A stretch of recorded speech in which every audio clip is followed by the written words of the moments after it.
Mulai ini teh. Asal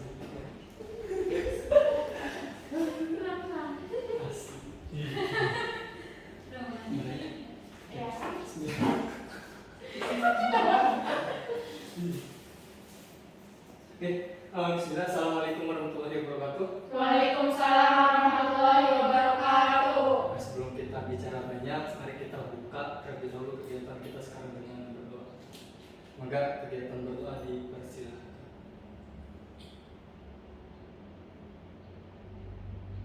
Berdoa selesai. Oke, masih semangat beneran ya? Meskipun sudah sore, sudah tidak ada orang, tapi mudah-mudahan semangat kita masih tetap bisa. Nah, kita coba cek kehadiran dulu. Ada 4 orang ya. Jika Rose, Yosi sama Ica hadir semua ya. Jadi tidak ada yang di luar. Karena ini pertemuan pertama, singkat aja. Aturannya nggak banyak-banyak, cuma 3. Pertama, santun biasa ya. Maksudnya santun itu berarti kita kalau ada orang yang lagi bicara tolong diperhatikan, termasuk penggunaan handphone. Ada orang bicara diperhatikan dulu. Meskipun handphone nanti bisa digunakan secara bebas, tapi ketika ada yang menjelaskan tolong disimpan. Kemudian santun sudah, santuy juga dalam artian ada minuman dan makanan silakan dinikmati jika memang haus dan lapar. Enggak. Dan yang ketiga, kalau yang ketiga ini aturan khusus, maksudnya di pelajaran saya silakan nanti kalaupun ada yang langsung mau potong pembicaraan, mangga misalkan kurang sependapat langsung diangkat tangan aja, nanti dipersilakan untuk menyampaikan. Bisa benernya? Bisa Pak. Oke, sebelum kita bicara banyak juga, Tika dari SMA mana? SMA 3 Kak. Kuningan? Iya. Oke, Yosi? SMA 1. Kuningan? Iya, Kuningan. Sebaru dia. Saya duduknya paling pojok. Ica dari mana? SMA Kado Gede. Kado Gede. Ya. Rosu dari mana? SMA 2 Kuningan Kak. Oh, jadi lengkap ya, 1, 2, 3 plus Kado Gede ya. Ya, kita sudah libur, jadi sekitar 3 hari lagi mungkin nanti teman-teman bakal masuk sekolah ya. Iya, Pak. Hari pertama masuk sekolah biasanya kita langsung dihadapkan pada kegiatan apa itu? Sebelum belajar. Perkenalan. Sebelum perkenalan. Duduk. Hari Senin ke sekolah. Upacara di dalamnya dan baris termasuk juga ada kegiatan penghormatan kepada bendera. Cuma yang jadi pertanyaan, sering nggak kita bertanya sebetulnya sejak kapan sih upacara bendera? Sejak kapan sih kita mulai menghormati bendera, kan begitu ya? Nah, pertanyaan-pertanyaan itu setidaknya itu akan menjadi salah satu bagian atau tujuan dari pembelajaran kita yang akan membahas 2 hal ini. Pertama, karakteristik penjajahan Belanda dan Jepang. Kita lihat bagaimana karakter Belanda menjajahnya gimana, Jepang juga bagaimana. Dan yang kedua ini yang tadi, kebijakan Jepang di Indonesia, termasuk salah satunya yang nanti akan kita bahas terkait upacara dan penghormatan kita sama bendera. Jadi kebayang ya tujuan pembelajaran kita hari ini? Aman? Aman. Sip.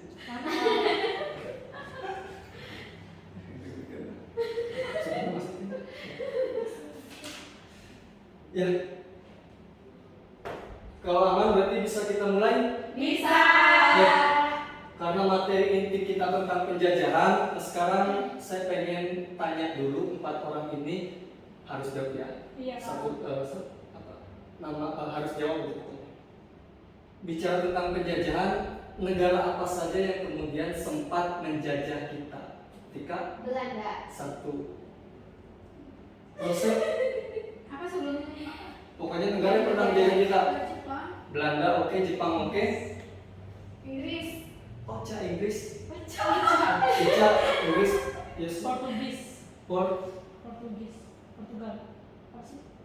Portugis, Portugal apa? Portugis. Ulangi lagi, Tika apa? Belanda. Jepang. Inggris. Inggris. Portugis. Portugis. Iya. Betul, dari memang betul semua. Belanda iya, Jepang iya, Portugis iya, Inggris iya. Nah itu pertanyaan pertama. Pertanyaan keduanya adalah dalam konteks penjajahan Belanda dan Jepang yang dekat dulu aja ya.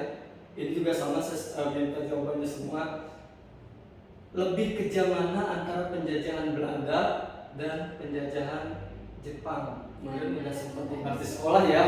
Makanya silakan 3 menit untuk dicari referensinya di internet, silakan. Nanti tinggal disampaikan.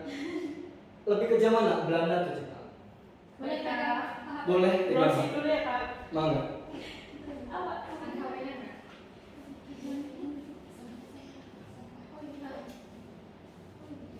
Aku di Referensinya yang terjamin bagus ya. Jangan belajar jangan cuma dari blog. Lebih kejam mana antara penjajahan Belanda dan Jepang?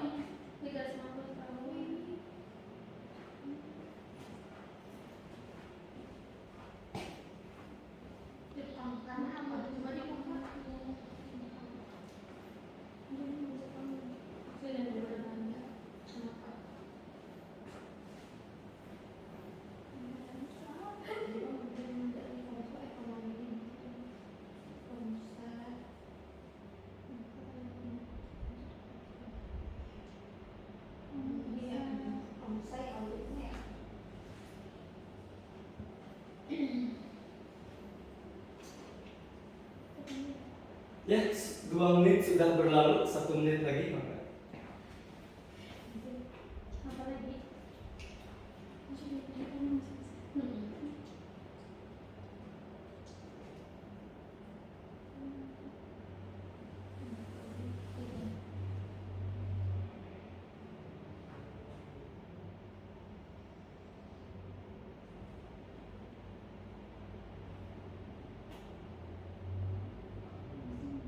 Oke, karena ini harus dijawab semua, jadi nanti starternya dapat semua, tapi nanti kita akan coba pilih jawaban siapa yang rasanya oke banget gitu ya. Jadi starternya kita tambah auto 2. Auto 2. Auto 2. Oke, selesai. Seadanya aja, sebisanya nggak jadi masalah. Siapa dulu mangga, Yosi, Tika atau siapa? Tika, mangga. Lebih kejam mana penjajahan antara Jepang sama Belanda? Lebih kejam Jepang, karena pada masa penjajahan Jepang itu bangsa Indonesia itu dipaksa untuk kerja pengusaha. Terus kemudian dari sisi ekonomi segala macam diambil oleh Jepang. Ya ini itu aja. Oke. Jepang ya, karena kita dipaksa untuk rumusa. Apa rumusnya Tika? Rumus saya itu kerja paksa pasti ya. Betul, kerja paksa. Tika. Oke, kita satu dulu, kita lihat jawaban dari yang lainnya. Terus Tika, Cek atau Yesi? Aduh, sulit. Gimana? Oke, Yesi. Mungkin mau nambahin jawaban dari Tika aja. Iya. Saya juga setuju sama Tika bahwa Jepang yang lebih kejam karena selain itu juga bangsa Jepang itu memperalat bangsa Indonesia gitu untuk kepentingan Jepang memenangkan Piala Dunia kedua. Perang atau Iya ya? kan? Oh iya. Perang dunia. Perang dunia ya? Oke, perang dunia. Terima kasih, Yosi juga satu dulu. Kak Ros atau Kak Ocha? Kak Ica? Apa ya? Marah aja boleh orang. Enggak apa-apa. Sebisa. Iya ya, apa kandidasi dulu kontennya oke. Mungkin karena kan setelah dijajah Jepang kan dijajah Belanda kan langsung Jepang. Betul. Meskipun waktunya cuma 3,5 tahun, jauh lebih jauh sedikit daripada Belanda. Mungkin dia lebih kejam juga karena mungkin ingin meraih kemerdekaannya gitu. Terus kan juga pasti banyak pembangunan di Indonesia gitu ya dulu. Dia mau benar-benar hati. Jadi ada 3 suara untuk Jepang. Kita tunggu Kak Ros apakah ada suara untuk Belanda atau bertahan di Jepang. Ya kan coba jawab ya Kak. Oke. Menurut aku Jepang juga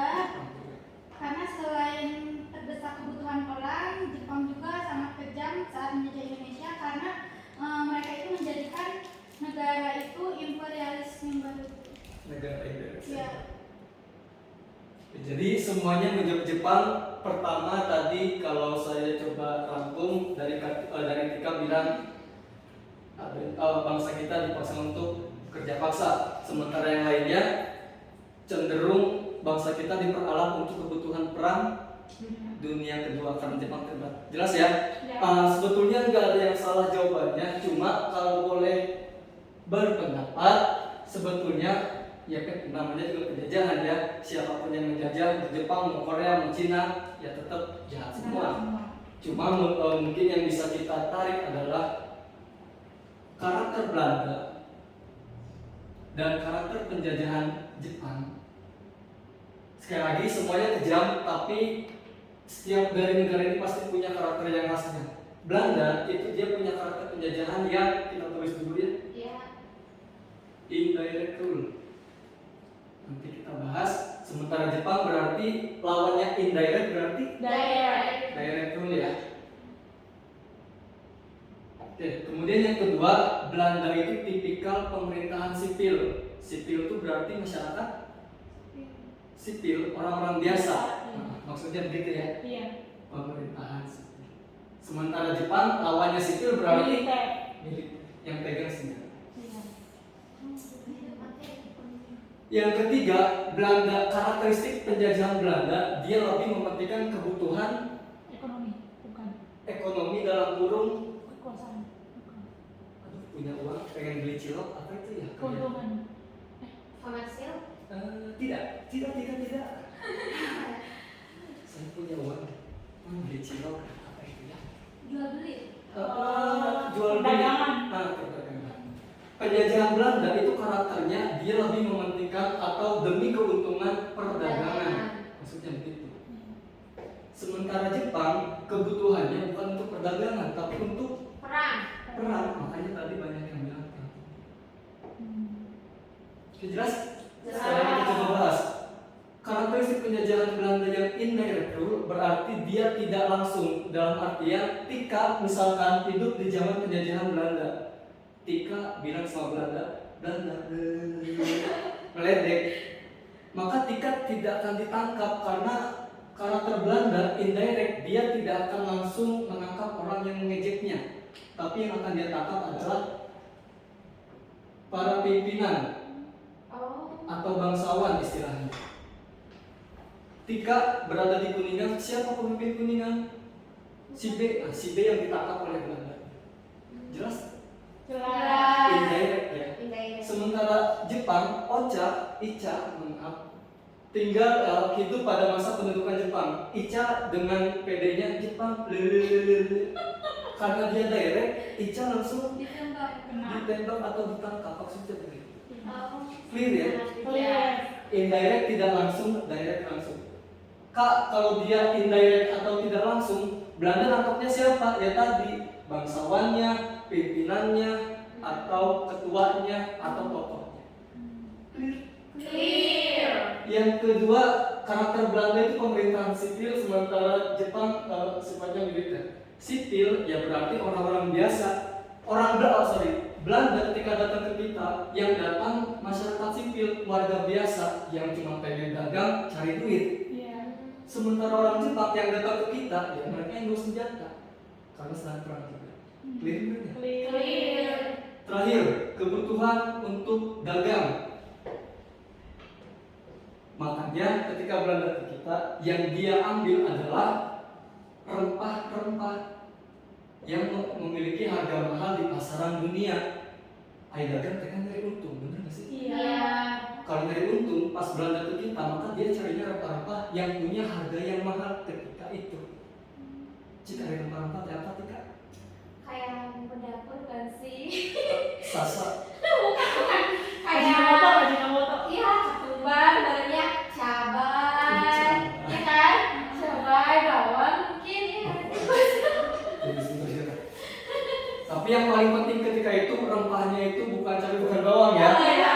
Dua hal aja, kopi sama teh. Satunya gula juga boleh masuk. Nah kopi teh gula waktu dulu itu laku keras, makanya Belanda cari satu daerah yang punya kopi, punya teh, punya gula yang banyak. Ya apalagi produk Indonesia kan. Sementara Jepang yang dia cari mah bukan keuntungan, bukan dagang, bukan rempah, tapi sesuatu apapun yang dia bisa jadikan untuk mendukung mereka dalam perang dunia kedua. Iya. Misalkan Jepang pas perang butuh SDM, Iya. berarti Ica ditarik ke Jepang untuk membantu Jepang dalam perang.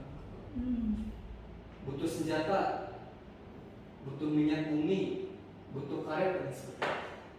Yang dia ambil bukan rempah, tapi sesuatu yang bisa dia jadikan dalam mendukung Jepang di perang dunia. Ada pertanyaan dulu? Belum? Maksudnya belum, tapi udah paham. Oh itu, berarti udah aman ya? Aman.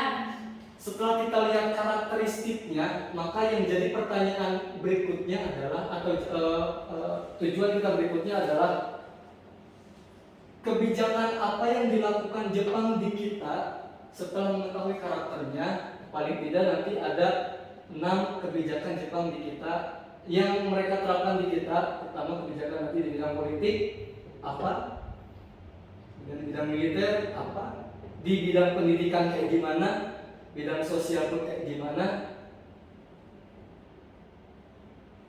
dan sebagainya. Clear ya? Memangnya ditulis dulu kalau dirasa penting. Setelah itu nanti saya hapus dulu untuk kita masuk ke kebijakan Jepang di Indonesia. Atau di foto biar cepet jadi masalah ya? Iya Kak, foto aja Kak.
Ini udah? Udah Kak. Belum bener. Kan di foto. Oh di foto ya? Cepet ya? Iya. Iya dong Kak. Ya. Nah sekarang setelah kita tahu bagaimana karakter Belanda A, Jepang B, maka kemudian yang akan kita lihat sekarang adalah what, apa yang dilakukan Jepang di kita ya. Kebijakan apa saja yang dilakukan, ada banyak, ada 6. Sekarang kita bahas yang nomor 1 dulu. Di bidang pemerintahan, ketika Jepang tahun 1942 masuk ke kita, dia dalam bidang pemerintahan birokrasi, mereka menerapkan apa yang kemudian kita kenal pembagian wilayah. Kalau kita sekarang kenal Indonesia berapa provinsi? 34. 38, 36, 38. 30. 36 ya. Sudah naik ya? Oh, iya. 38. Beli kayak gitu. Coba dicek. Coba.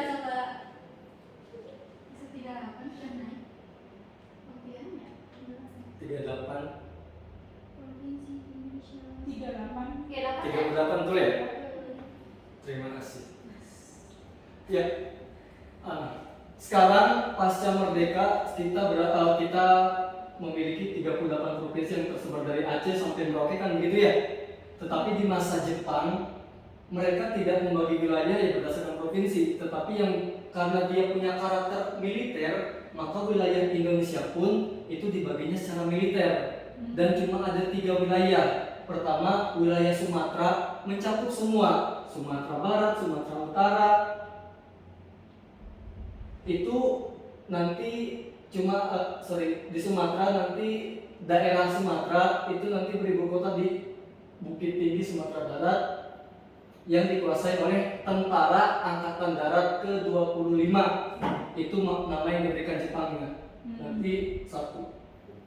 Kedua, Pulau Jawa itu daerah militer kedua yang dikuasai oleh Tentara Angkatan Darat ke-16. Ibu kotanya di mana, Kak? Jogja. Jakarta ya? Sumatera di Bukit Tinggi, Pulau Jawa dikuasai oleh Tentara Angkatan Darat ke-16 ibu kota Jakarta, dan Indonesia untuk bagian timur mencakup Kalimantan, Sulawesi, Maluku, NTT, Bali. Nah, itu nanti oleh Angkatan Laut, Darat, Laut. Ibu kotanya di mana? Di Makassar. Jadi nggak ada Jawa Barat, nggak ada Jawa Timur, yang ada cuma Sumatera, Jawa, sama Indonesia bagian timur. Clear ya? Clear. Aman? Aman. Kak, nanti yang tiga wilayah ini ada pemimpinnya? Ada. 16 ada, 25 ada, di timur ada. Yang nanti akan memberikan laporannya. Ya kalau sekarang gubernur kan lapornya presiden ya. Nah, dulu selama ada pemimpinnya nanti lapornya ke Gunserekan, atau yang kemudian bahasa Indonesia kita kenal Panglima Perang. Kenapa dia jadi penting? Ya karena karakter Jepang militer, makanya panglimanya itu dianggap sebagai ketua paling tinggi. Clear. Aman ya? Aman. Boleh dihapus kalau udah difoto ya? Boleh.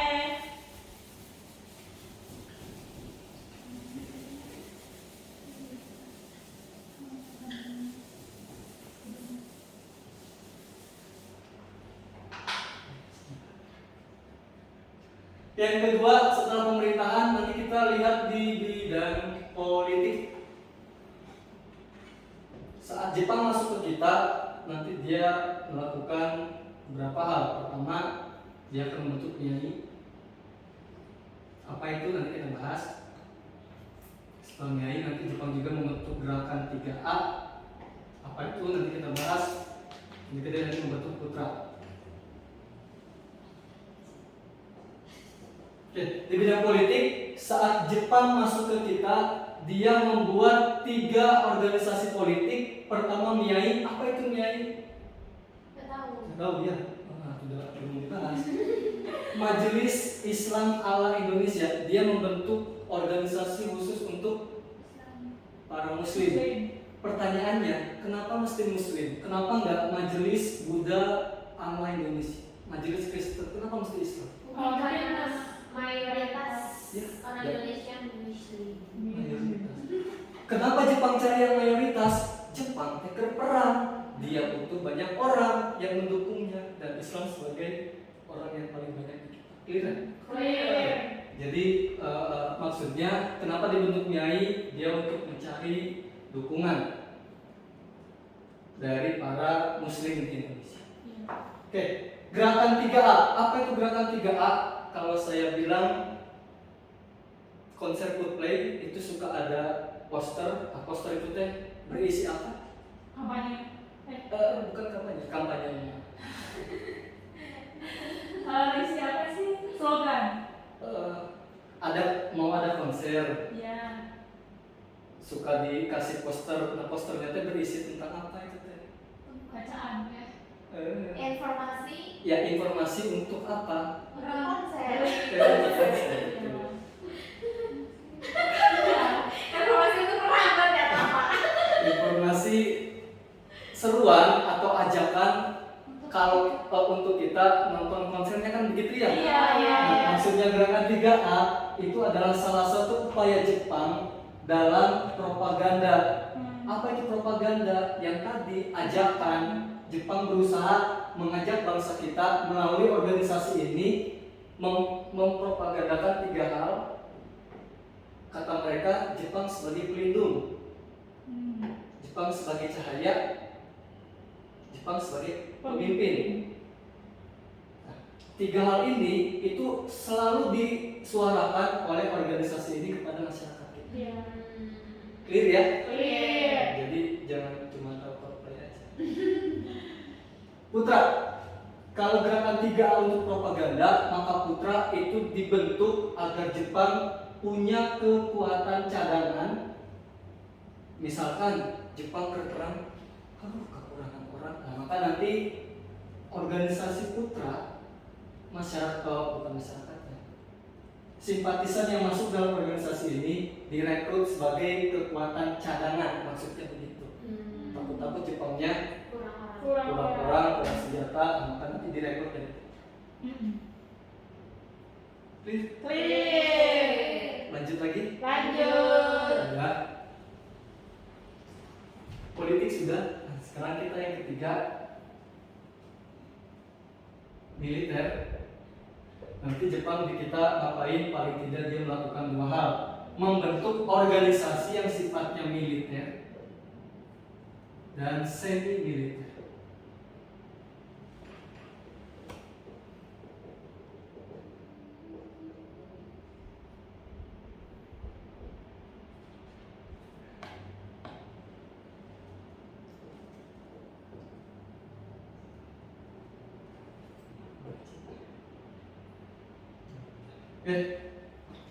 Politik sudah. Di bidang militer, ketika Jepang nanti masuk ke kita, dia membentuk organisasi yang sifatnya militer dan semi militer. Perbedaannya sangat jelas. Kalau organisasi yang sifatnya militer, maka organisasi itu Senjata. pegang senjata, dilatih untuk bersenjata, dilatih perang. Ada 2 peta sama dengan pembela tanah air. Sulit ya ditulis itu. Dibentuk. Kemudian Heiho itu sebagai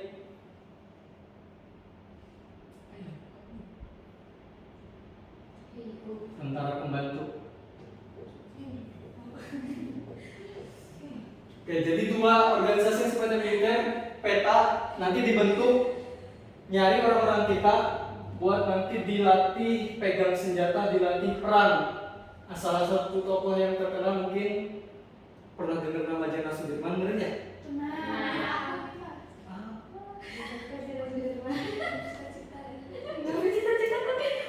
Oh iya, oke, salah satunya adalah Jenderal Sudirman, itu salah satu lulusan dari organisasi peta. Clear ya? Oke, kemudian Heiho itu tentara pembantu, kasusnya sama dengan dengan Putra, tapi kalau ini spesifik dilatih pegang senjata, dilatih fisik. Tentara gimana sih maksudnya? Semi militer, militer pegang senjata. Kalau semi, ya dia tidak dilatih perang, tapi yang dia latih kedisiplinan, waktu, manajemen dan sebagainya. Clear? Clear. Ada banyak, ada Keibudan, Senendan, Jibakutai, ada juga Fujinkai sebetulnya, ada Laskar Hizbullah dan sebagainya.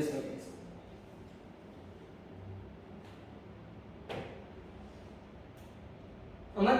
Aman. Langsung aja ya, cepet ya. Atau mau dicatat dulu? Foto Foto dulu aja. ya. Kita di foto dulu.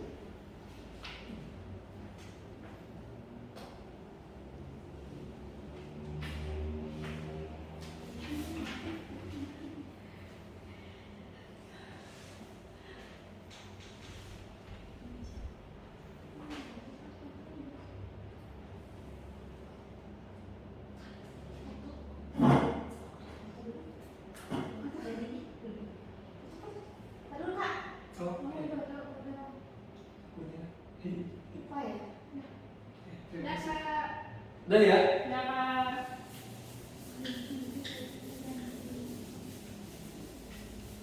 Nah, ini belum kita bahas.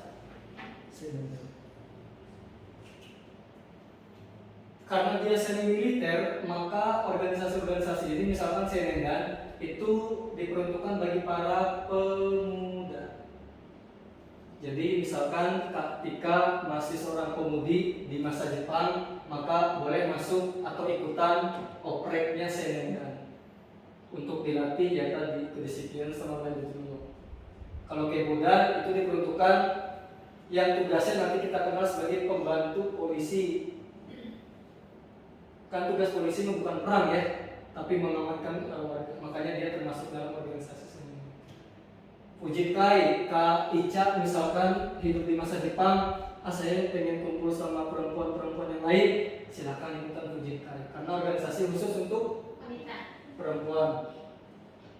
Jibakutai, misalkan pas saya orangnya radikal nih, pas perang saya pengen mati. Ikutan Jibakutai. Jadi Fisabilillah. sebagai pasukan berani mati, makanya kan berjibaku. Orang yang berjibaku berarti orang yang ribut sampai mati. Iya. Clear deh? Clear. Itu yang militer. Kemudian yang keempat, sekarang kita lihat di bidang ekonomi.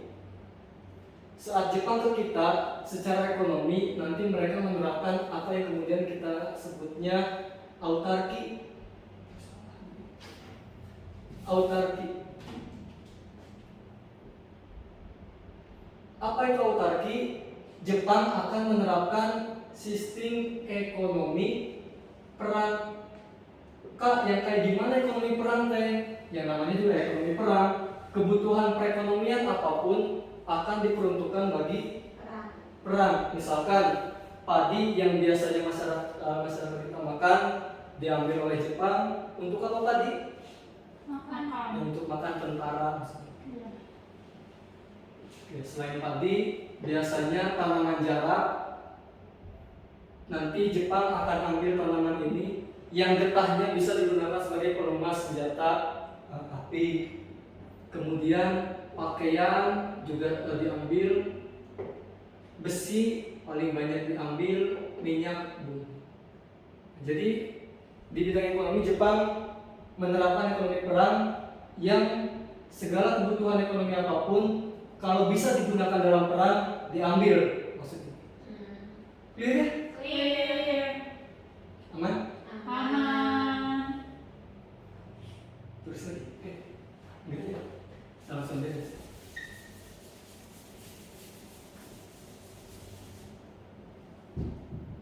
Dikira sini.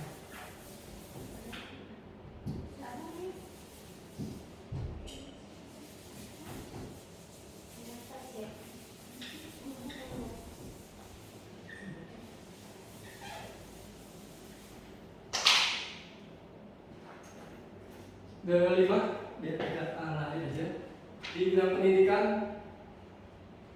nanti Jepang melakukan paling tidak 3 hal. Pertama, nanti kita bahas ya. Dia akan menghapuskan diskriminasi pendidikan. Kedua, wajib belajar 9 tahun.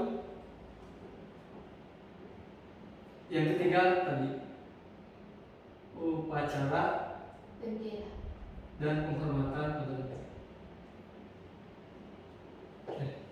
Kita bahas ya. Saat Jepang ke kita di bidang pendidikan, dia melakukan 3 hal. Pertama, menghapus diskriminasi pendidikan. Ingat, sebelum Jepang masuk di Indonesia, terutama di masa Belanda, pendidikan itu diskriminatif. Ada 3 golongan yang peruntukannya beda-beda. Paling atas orang Eropa, kedua orang ya asing kalau asing apa ya, Arab, India, Cina dan sebagainya. Kemudian ketiga untuk pribumi. Karena kelasnya berbeda, maka dalam sistem pendidikan pun orang Eropa mendapatkan sarana pendidikan yang sangat layak. Untuk Arab, Cina, India lumayan layak. Nah, baru nanti untuk pribuminya bisa dipahami sendiri. Maksudnya begitu. Meskipun banyak juga orang pribumi yang bisa bersekolah di sekolah orang-orang. Nah, tetapi ketika Jepang masuk diskriminasi yang demikian tidak ada lagi karena Jepang menghapus bahkan mewajibkan belajar 9. Cuman jangan dibayangkan wajib belajarnya ini belajar sejarah, belajar ekonomi, belajar biologi ya. Ingat kebutuhan Jepang itu untuk perang. Maka wajib belajarnya ini wajib belajar yang di dalamnya banyak pendidikan baris berbaris, pendidikan ala militer maksudnya gitu. Clear ya? Yang ketiga, salah satu bentuk pendidikan militernya ya dengan upacara dan hormat kepada bendera merah putih. Salah satu bentuk disiplin militer Jepang kira-kira begitu. Aman? Aman. Ada pertanyaan? Cukup. Dah aturan tadinya kan kalau ada pertanyaan langsung aja dipotong ya. Iya. Gak usah nunggu waktu. Terakhir, keenam di bidang sosial. Nah ini yang agak ngeri. Nanti kita bahas. Jepang dia akan membentuk, bukan membentuk. Nanti kemudian kita kenal. Kempetai. Apa itu kempetai nanti kita bahas. Jugunyanku nanti kita bahas. Seikirei dan Tonarigumi. Aman? Aman. Cuma kalian sini ya.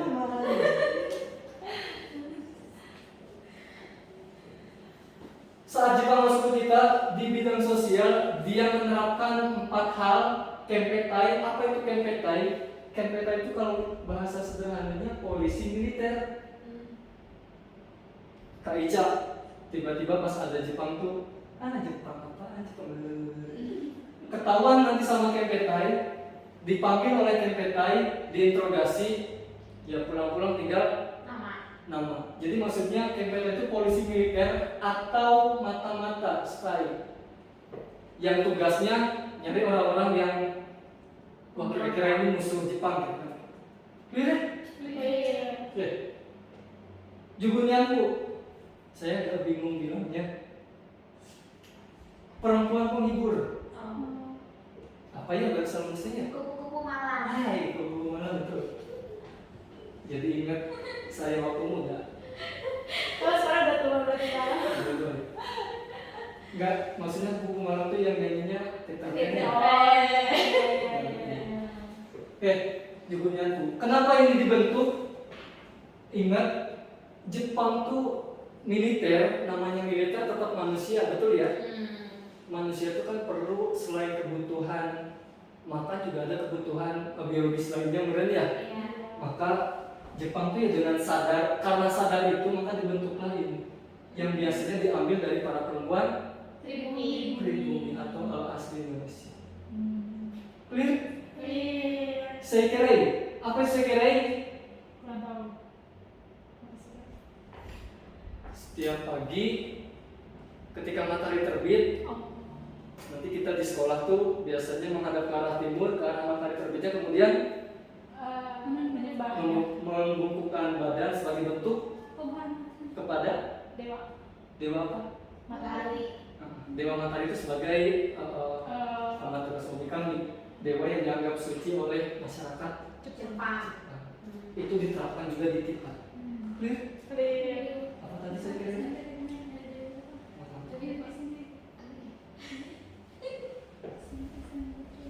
Tonarigumi. Ica tinggal di RT RW berapa? 355. Tonarigumi itu adalah RT RW. Jadi Jepang itu pengen mengawasi kita bahkan sampai lingkup masyarakat paling kecil.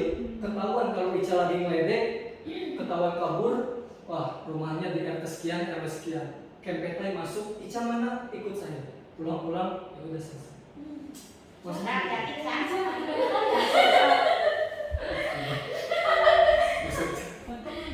ada sosmed.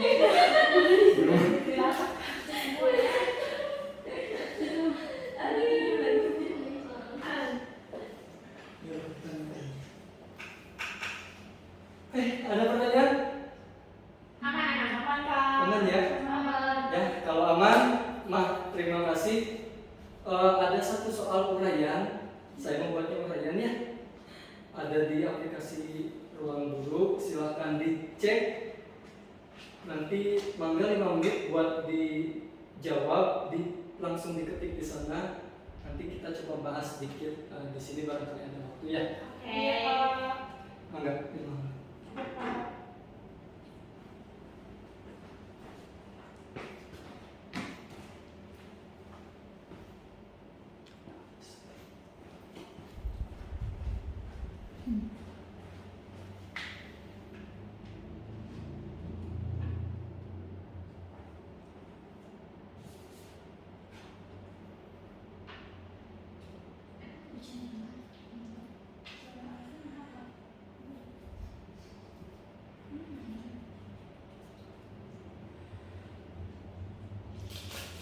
Oke, udah dikirim ya? Sudah selesai? Jadi ya. Iya. Oke, terima kasih kalau sudah dikirim. Nanti mudah-mudahan di pertemuan berikutnya kita coba bahas jawabannya. Ya sebelum ditutup, kita simpulin dulu ya apa yang telah kita bahas. Jadi materi kita di pertemuan hari ini, materi besarnya tentang penjajahan Jepang. Cuma nanti kita pecah lagi jadi 2 bagian yang kita bahas. Pertama, karakteristik penjajahan Belanda sama Jepang. Kita lihat dulu karakternya. Belanda apa tadi karakternya? Indirect. Jepang? Daerah. Belanda sipil, Jepang? Militer. Jepang militer, Belanda Perdagangan. Nah itu dipahami ya. Kemudian yang kedua, bentuk penerapan kebijakannya kayak gimana? Ada 6 di bidang politik, sosial, ekonomi, pendidikan, militer, dan sebagainya. Saya kira tadi sudah sempat kita bahas. Nah, jadi nggak ada pertanyaan kan? Aman-aman. Kalau aman, terima kasih atas perhatiannya. Simpulan juga kita sudah. Mari kita absen dulu ya, Ada 4 orang masih, Ica masih ada. Bicara yang mati. Dipanggil. Terus di sini ada, Tika ada, terus ada juga ya. Aman, termasuk start time-nya sama ya. Iya. Terima kasih kalau begitu. Absen juga sudah. Karena kita dibuka dengan doa, mari kita akhiri juga dengan doa. Untuk doa dipersilakan.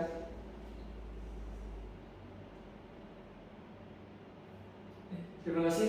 Nanti pertemuan berikutnya kita coba bahas dulu apa yang tadi jadi postasnya ya. Iya, Pak. Terima kasih. Assalamualaikum.